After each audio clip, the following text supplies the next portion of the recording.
Honorable Minister within the Ministry of Public Health. Thank you, Sir. Chancellor Professor Harris, VC and Deputy VCs, Leonard guests. I tend to use the term Leonard guests, and I was at my alma mater meeting, and then one of the lawyers said, that term is reserved for us. I said, yes, and Leonard guests is reserved for you, but it's also reserved for us as well. Those of us who are not lawyers. Kampa and colleagues at the high table. Professor Mohammed, thanks for the opportunity to speak, but I just realized that it's only 5 minutes, and I think I had 8 pages. So what I've done is I'm taking points from each page. It is time for renaissance at UG, and therefore this is reading of Ecclesiastes is time. I think it is time for a transformative VC, and it's time for UG to take its place. I think part of my real time, physical time, is going, so I'll get right into the topic. I'm supposed to give brief remarks on for this symposium dealing with suicide, youth violence, and professional psychology. And once the psychologists got up, I said I'll leave the professional psychology aspect out. I'll only dwell on suicide and youth violence. In the Bahamas, intentional homicide, the rate doubled between 2003 and 2014. I'm giving this statistics so that we realize that it's not only one country, and this is statistics taken from UNODC data. It is also distressing that almost 30% of adults in the Bahamas will tolerate a man beating his wife if she's unfaithful. And about 21 will beat them if they neglected doing their household chores. It is right. Still in the Bahamas, when I was looking at the data yesterday, and the first 6 causes of death, injury and violence happen to be the second. In terms of crude mortality, 66. In terms of proportional mortality ratio, 11.6, and it's still the second after neoplasms, after cancers. When you look at potential years of life lost, in the Bahamas, it's 33.5, the first by far, beating the closest rival, which is cancers, by almost 200%. When you look at contribution to total potential years of life lost, it's 25.4%. And it happens to be the first. There again, beating the closest rival, cancers, by over 300%. Ladies and gentlemen, I think we have an issue within the Caribbean that we need to deal with.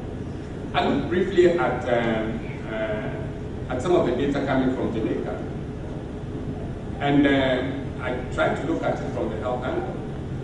Violence and injuries impact the utilization of the scarce health resources. It's been found out that there's so much violence that it takes away operating theater time towards violence. It takes it from cases that would have gone through what we call elective surgery. They are now put aside just to deal with violence. The second aspect of it is also the fact that the disabilities, the untold effect of disabilities on society is immense. So we need to seriously look at that. And I'm glad our transformative VC and his team are putting that at the forefront. Thirdly, also still in Jamaica now, the attacks are not only on persons that they know, but also on healthcare workers who try to intervene. So now what is happening in some places is we have guards watching not only in some of the hospitals, watching not only the patients who come in, but also the healthcare workers.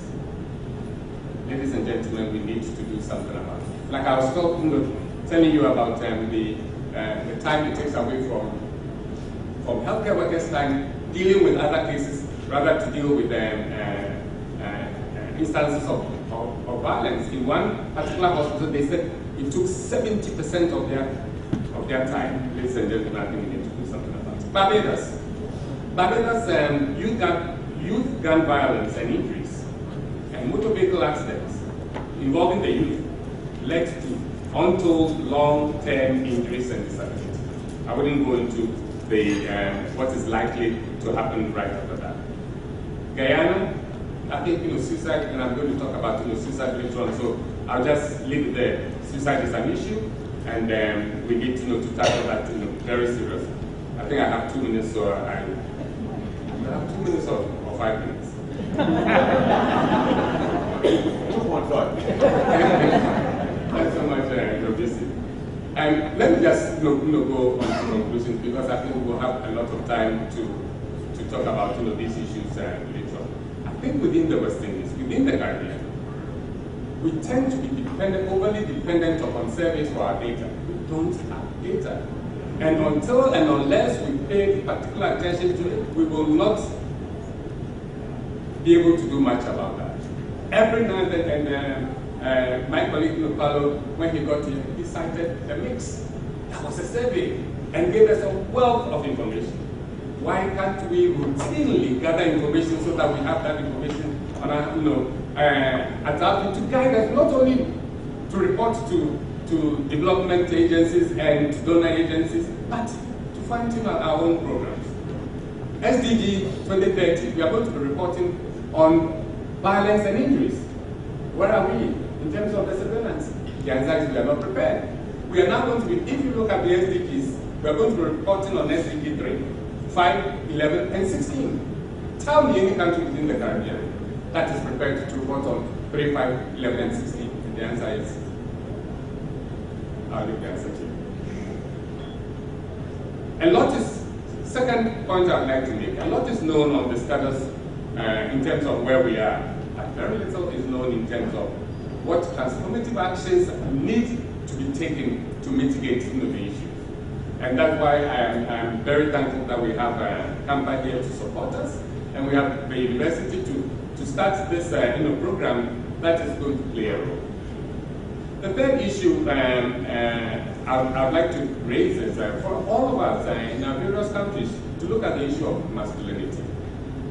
We definitely need to revisit that, because some of the violence is buttressed in how we look at masculinity.